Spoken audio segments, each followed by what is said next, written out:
Hello, New Horizons. Boy, is it good to be back from Kenya. And what a whirlwind trip that was. And I wanted to tell you about it because I think that I was on many of your prayer lists.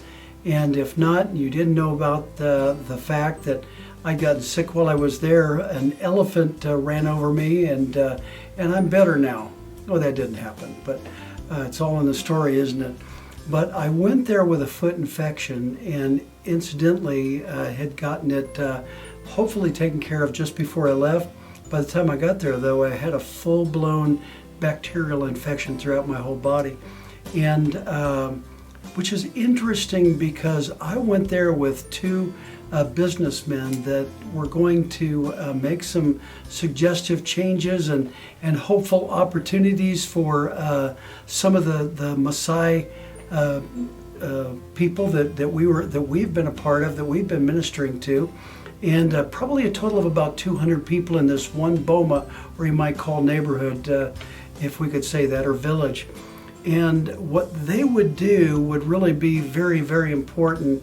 But what I was to do was to do nothing more than just really introduce them. And that's exactly what I did. But what happened in the in-between is what interests me and what should be interesting to you. Why would God take a pastor from nowhere Dakono and take him to nowhere Kenya, other side of the world, and then when I get there, I have this bacterial infection? And my story is different than the other young men's story, so let me tell you mine.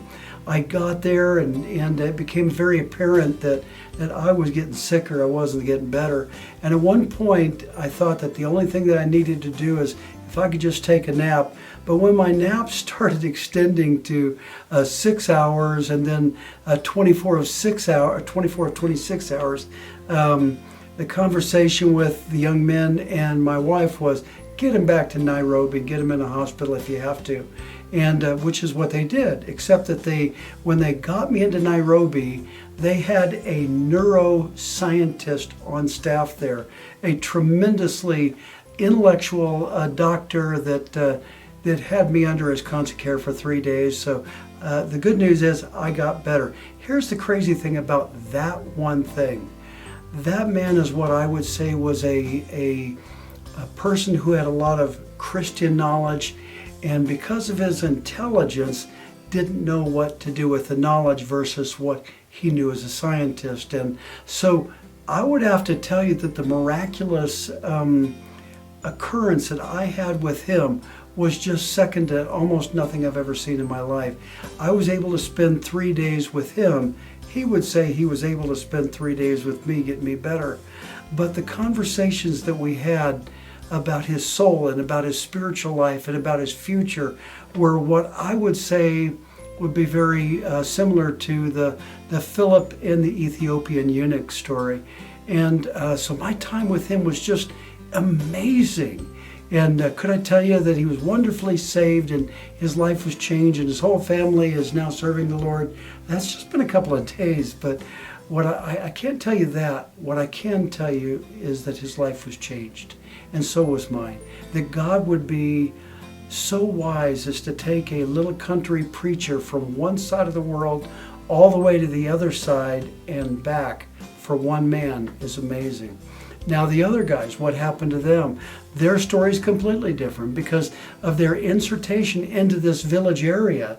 What they were able to do agriculturally is going to change the lives of some 200 people that are in that family group, and I would say is going to culturally change other communities across across Kenya, because as you heard in the testimony of Kathy Collier, what the country of Kenya is doing is watching what's going on here in this boma so they can duplicate it in other areas. And they were able to do something, and I'll go into detail with that on Sunday, but something that otherwise would have gone undone, maybe uncared for. And they thought that they were running out of water when in fact it just needed to be some simple fixes with a well pump. And people who were expert at that, these two men, were able to take care of that in just a moment's notice.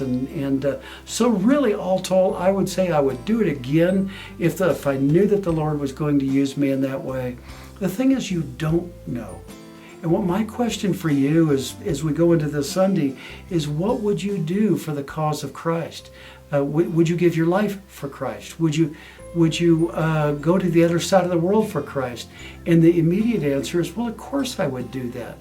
Doesn't that sound a lot like what Peter said when Peter said, Lord, I'd do anything for you. I would die for you. He didn't even make it through the night. So it's a question that we're going to continually be asking in this series about Nehemiah and the building of that wall. What we're going to do this Sunday is go into his prayer, and that prayer is something for you and your families that are needing. You have a need in your family. You have children that have needs.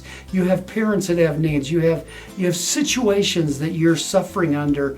Let me tell you something. The prayer that we're going to see on Sunday is one that you can initiate into your life, and it's a difference maker. I can't wait to see you on Sunday, and I hope to see you real soon. God bless, and I love you guys so much. Thanks for your prayers.